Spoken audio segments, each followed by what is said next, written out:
Hello friends, आज हम English में एक्टिव वॉइस और पैसिव वॉइस पढ़ने जा रहे हैं। फ्रेंड, आप लोगों ने देखा होगा कि जब भी हम कोई बात बोलते हैं तो वो या तो उसके दो तरीके होते हैं बोलने के। जैसे कि बोला जाए कि तुम्हें मेरी किताब पसंद है, या मेरी किताब तुम्हारे द्वारा पसंद की गई, ठीक है। या तुम मेरे लेस पाठ पसंद करते हो, या मेरे पाठ तुम्हारे द्वारा पसंद किए जाते हैं। तो ये दोनों एक ही बातें हैं, लेकिन एक में मैंने सब्जेक्ट करता आपको बनाया है कि यू लाइक माई लेसन्स, ठीक है। और दूसरी तरह से अगर मैं बोलूं कि my lessons are liked by you, तो वहाँ पे फिर सब्जेक्ट मैंने माई लेसन्स को बना दिया है और आपको ऑब्जेक्ट बना दिया है। तो ये केस है एक्टिव और पैसिव का। सीधे सीधे कोई बात बोलते हैं, जैसे कि आपको मेरे पाठ पसंद है, यू लाइक माई लेसन्स, तो ये एक्टिव हो गया। लेकिन इसको दूसरे तरीके से बोला जाए कि my lessons are liked by you, तो ये पैसिव हो गया। तो जब हम पैसिव बनाते हैं तो थोड़ा चेंज होता है पैटर्न में, सेंटेंस के पैटर्न में।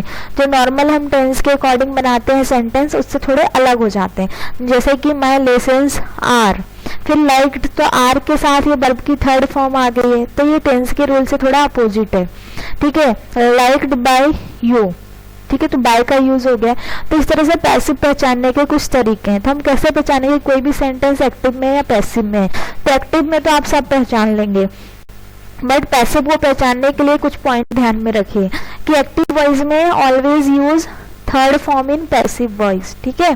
तो एक्टिव वॉइस में पैसिव वॉइस में क्या होता है फ्रेंड्स, कि हमेशा ही वर्ब की थर्ड फॉर्म का यूज किया जाता है पैसिव वॉइस में। तो जब भी कभी वर्ब की थर्ड फॉर्म दिखे तो मे बी वो पैसिव वॉइस हो सकता है, ठीक। दूसरा पहचानने का तरीका क्या है कि जो पैसिव वॉइस में ऑब्जेक्ट होता है वो सब्जेक्ट बन जाता है, जो सब्जेक्ट होता है वो ऑब्जेक्ट बन जाता है। द नेक्स्ट रूल है फ्रेंड कि जब हम सब्जेक्ट को ऑब्जेक्ट बनाते हैं तो वो सब्जेक्ट जो ऑब्जेक्ट बनेगा तो उसके पहले हम बाय का यूज करते हैं। तो ये भी एक पहचान होती है पैसिव की, ठीक है। लेकिन जरूरी नहीं कि हमेशा ही बाय का यूज हो पैसिव में, कहीं कुछ सेंटेंस ऐसे मिलेंगे जहां आप बाय नहीं भी पाएंगे। देन नेक्स्ट है कि जो सब्जेक्ट है वो ऑब्जेक्ट में कन्वर्ट होता है, ऑब्जेक्ट सब्जेक्ट में।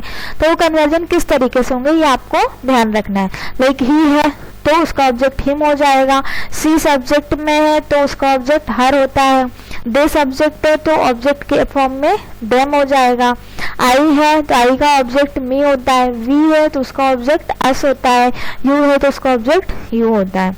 और एक और रूल है फ्रेंड्स कि जो आपका एडिशनल वर्ड्स का भी यूज होता है, ठीक है। तो additional word before third form in passive voice, तो पैसिव वॉइस में कुछ एडिशनल वर्ड भी यूज होते हैं और वो ये ऑक्सिलरी वर्ब्स होती हैं, या कोई अलग से, जैसे बीन हो गया, बीइंग हो गया, इस तरह से कुछ वर्ड हो सकते हैं। तो थर्ड फॉर्म के पहले कुछ एडिशनल वर्ड भी हमको जोड़ने पड़ते हैं, ठीक है। तो एडिशनल वर्ड क्या होते हैं, तो आप कैसे पहचानेंगे एडिशनल वर्ड क्या होंगे? तो जब एक्टिव वॉइस में वर्ब की फर्स्ट फॉर्म हो तो पैसिव बनाते समय वर्ब की तो थर्ड फॉर्म हो जाएगी, साथ में इज, एम, आर में से कोई एक एक्स्ट्रा वर्ड भी थर्ड फॉर्म के पहले जुड़ेगा। ऐसी एक्टिव में अगर वर्ब की सेकेंड फॉर्म है तो थर्ड फॉर्म तो हो जाएगी, बट साथ में एक्स्ट्रा वर्ड, वाज, वेयर भी जुड़ जाएंगे, इनमें से कोई एक सब्जेक्ट के अकॉर्डिंग। थर्ड फॉर्म है तो थर्ड फॉर्म रहेगी, बट एक्स्ट्रा उसके पहले बीन जुड़ जाएगा पैसिव बनाते समय। अगर फोर्थ फॉर्म होती है, लाइक आईएनजी वाली फॉर्म होती है जो मैंने यहाँ मेंशन नहीं किया है, लाइक टेलिंग, स्पीकिंग, इस तरह की अगर वर्ब होती है सेंटेंस में, तो उस केस में पैसिव बनाते समय वो थर्ड फॉर्म में कन्वर्ट हो जाएगी और उसके पहले एक एक्स्ट्रा वर्ड जुड़ता है, बीइंग, तो इसे भी आप यहाँ पे इंक्लूड कर लेना। ऐसे ही अगर एक्टिव में फर्स्ट फॉर्म में और साथ में ये ऑक्सिलरी वर्ब या मॉडल वर्ब्स आ रहे हैं, can, could, may, might, shall, will, तो क्या होगा, फर्स्ट फॉर्म थर्ड फॉर्म में कन्वर्ट हो जाएगी और कैन, कुड, मे, माइट तो रहेंगे, बट साथ में उन थर्ड फॉर्म के पहले एक एक्स्ट्रा वर्ड जुड़ जाएगा, वो है बी, ठीक है। तो एक पॉइंट है फ्रेंड, याद रखिए कि जब ऑब्जेक्ट का पता ना हो तो हम कैसे लिखते हैं। कोई बात है जिसमें आपको पता ही नहीं है कि ऑब्जेक्ट कौन है, काम किसके द्वारा किया जा रहा है, कर्ता कौन है, सब्जेक्ट कौन है। जैसे बैंक लूट गया, लेकिन बैंक लूट गया लेकिन किसके द्वारा लूट गया, किसने उसे लूटा ये नहीं पता अभी, तो हम उसको पैसिव में बोलेंगे द बैंक वॉज रॉब्ड। ठीक है, तो ये ध्यान रखिए कि जब हमें कर्ता का पता ना हो कि काम किसके द्वारा किया गया, एक्सक्यूज मी, तो उसे हम पैसिव में बोलते हैं और इस तरीके से बोलते हैं। ठीक, तो अभी कंफ्यूज मत होना कि वॉच के साथ वर्ब की थर्ड फॉर्म आ रही तो गलत हो सकता है। ठीक, ये इसलिए बोला जा रहा है क्योंकि हमें अभी ऑब्जेक्ट का पता नहीं है, इसलिए हम इसको पैसिव में बोल रहे हैं। उसके बाद कुछ एग्जाम्पल से हम समझते हैं जो ऊपर हमने पढ़ा है वो सही है कि नहीं। तो अगर एक्टिव में कोई बोल रहा है कि यू लाइक माई कार, तो देखिए यहाँ पे जो लाइक है वो वर्ब की फर्स्ट फॉर्म है। ठीक है, यू सब्जेक्ट है, माई कार ऑब्जेक्ट है, तो इसको जब पैसिव में बनाएंगे तो माई कार सब्जेक्ट होगा और फिर हमें पता है वर्ब की फर्स्ट फॉर्म थर्ड फॉर्म में कन्वर्ट हो जाती है पैसिव में, तो लाइक्ड हो जाएगा। एक्स्ट्रा वर्ड जुड़ना है तो माई कार के अकॉर्डिंग यहाँ पे फर्स्ट फॉर्म थी तो इज एम आर में से कुछ जुड़ना है, तो माई कार के साथ इज आएगा और फिर ऑब्जेक्ट के पहले यहाँ पे बाय का यूज होगा, तो my car is liked by you. इसके बाद हम आगे एग्जाम्पल देखते हैं फ्रेंड, जैसे कि ये एक एग्जाम्पल है, I told him I story, तो यहाँ पे दो ऑब्जेक्ट है, हिम और ए स्टोरी, और आई सब्जेक्ट है, वर्ब की सेकंड फॉर्म है। तो जब वर्ब की सेकंड फॉर्म होती है तो वो थर्ड में कन्वर्ट हो जाती है, थर्ड फॉर्म में, और एक्स्ट्रा वर्ड जो होते हैं वो वॉज या वेयर में से थर्ड फॉर्म के पहले ऐड हो जाते हैं। तो इसका क्या होगा, story was told to him by me. तो अब यहाँ पे दो ऑब्जेक्ट है तो दो तरीके से बनाया जा सकता है, एक बार आप स्टोरी को भी ऑब्जेक्ट बना सकते हैं और यहाँ हिम को भी आप ऑब्जेक्ट मान के पैसिव में बना सकते हैं। तो I story was told to him by me, तो आई स्टोरी टोल्ड की थर्ड फॉर्म टोल्ड ही होती है और सेकंड फॉर्म थी तो इसलिए एक्स्ट्रा वर्ड वॉज जुड़ गया, और to him told to him by me. ठीक है, तो यहाँ पे आई का ऑब्जेक्ट मी हो गया। ठीक, तो इस तरह से, तो यहाँ पे वैसे एक होता है कि एक रूल होता है कि टोल्ड के बाद टू का यूज नहीं होता, तो फ्रेंड वो उस केस में होता है जब इस तरह से बोले कि आई टोल्ड हिम, सब्जेक्ट हो यहाँ पर, लाइक वर्किंग करता, यहाँ पे एक सब्जेक्ट हो और फिर ऑब्जेक्ट हो, यहाँ पे तो दोनों ही ऑब्जेक्ट है। ठीक है, तो इस तरह से हम यहाँ पे टू का यूज कर सकते हैं। He was told a story by me, तो यहाँ पे हिम को भी सब्जेक्ट बना दिया ही और बाकी पूरा वैसे ही, इस तरह से हम इसको पैसिव बना सकते हैं।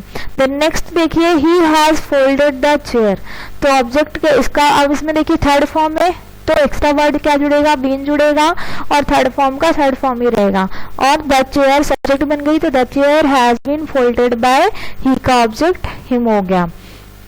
The children were not playing cricket, तब यहाँ पे देखिए वर्ब की फोर्थ फॉर्म आ गई, तो हमको पता है कि फोर्थ फॉर्म जब आती है तो एक्स्ट्रा वर्ड बीइंग जुड़ता है और वर्ब की थर्ड फॉर्म में कन्वर्ट हो जाती है ये आईएनजी वाली वर्ब। तो सब cricket was not being played by the children. ठीक है, एक्स्ट्रा वर्ड जुड़ गया बीइंग। और अगर निगेटिव सेंटेंस है एक्टिव में तो पैसिव में भी निगेटिव बनाएंगे, और हमेशा याद रखिए कि जो नॉट है वो थर्ड प्लेस पे आता है सेंटेंस में। ठीक है, तो cricket was not being played by the children. Are you telling a lie, active में बोला जा रहा है, are you telling a lie, क्या आप झूठ बोल रहे हैं। ठीक, तो पैसिव बनाते समय अलाई जो है वो सब्जेक्ट बन जाएगा और आप जो है ऑब्जेक्ट बन जाएंगे। अब यहाँ पे वर्ब की फोर्थ फॉर्म है तो बीइंग का यूज होगा और ये टेल की fourth form third form told हो जाएगी। तो is a lie being told by you, इस तरह से हम इसको बनाएंगे। और अगर एक्टिव में इंट्रोगेटिव है, क्वेश्चन वाला है, तो पैसिव में भी इंट्रोगेटिव ही रहेगा। नेक्स्ट है ही कैन स्पीक हिंदी।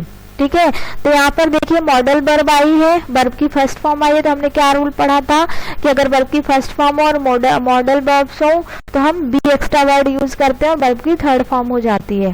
तो Hindi can be spoken by him, तो यहाँ पे ध्यान रखिए तो एक्स्ट्रा वर्ड जुड़ गया है बी और वर्ब की थर्ड फॉर्म हो गई है, बाकी रूल वैसे ही है।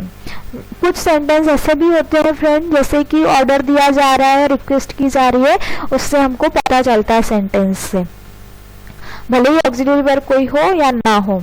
जैसे कि ओबे your parents, open the door, तो ऐसे सेंटेंस को पैसिव बनाते समय हम लेट का यूज करते हैं, जैसे कि ओबे योर पेरेंट्स, तो योर पेरेंट्स ऑब्जेक्ट हो गया और सब्जेक्ट आप ही होंगे, यू। तो यहाँ पे कैसे बोलेंगे, let your parents be obeyed by you. तो वर्ब की थर्ड फॉर्म तो हो ही जाना है, साथ में एक्स्ट्रा वर्ड इस केस में भी जुड़ता है बी, और हम लोग लेट का यूज करके बनाते हैं। तो let your parents be obeyed by you. Then एक एक्स्ट्रा केस है यहाँ पर, देखिए ये बहुत ही इंपॉर्टेंट एग्जाम्पल है, इस तरह के क्वेश्चन एग्जाम में पूछे जाते हैं चेक करने के लिए। तो दिस जग कंटेन्स वाटर, तो यहाँ पर देखिए बाय का यूज नहीं हो रहा है, ठीक, क्यों नहीं हो रहा है? अगर हम इसका पैसिव बनाते हैं तो water is contained in this जग बोल रहा है, बाय दिस जग क्यों नहीं हो रहा है? क्योंकि हमेशा बाय सिर्फ जो आपके लिविंग होंगे, जो करता होगा, उसके पहले ही बाय का यूज होगा। अब ये जग कोई काम को करने वाला नहीं है, ये जस्ट एक रखने का जार है, मटेरियल है। तो जब मटेरियल हो और करता ना हो तो फिर वहां पे हम एप्रोप्रिएट प्रीपोजिशन यूज करते हैं। तो इसका पैसिव कैसे बनेगा, water is contained in this जग, यहाँ पे बाय का यूज नहीं होगा। बाय का यूज हम तभी करेंगे जब यहाँ पे अगर यू होता, हिम होता, हर होता, ठीक है, तो कोई लिविंग बीइंग होती, करता होता। लेकिन यहाँ पे कार्य को करने वाला नहीं है जग, जग केवल एक मटेरियल है यहाँ पे। तो ये था फ्रेंड इंग्लिश में एक्टिव और पैसिव वॉइस। अगर आपको ये वीडियो पसंद आया है तो please subscribe my channel and like my videos. Thank you.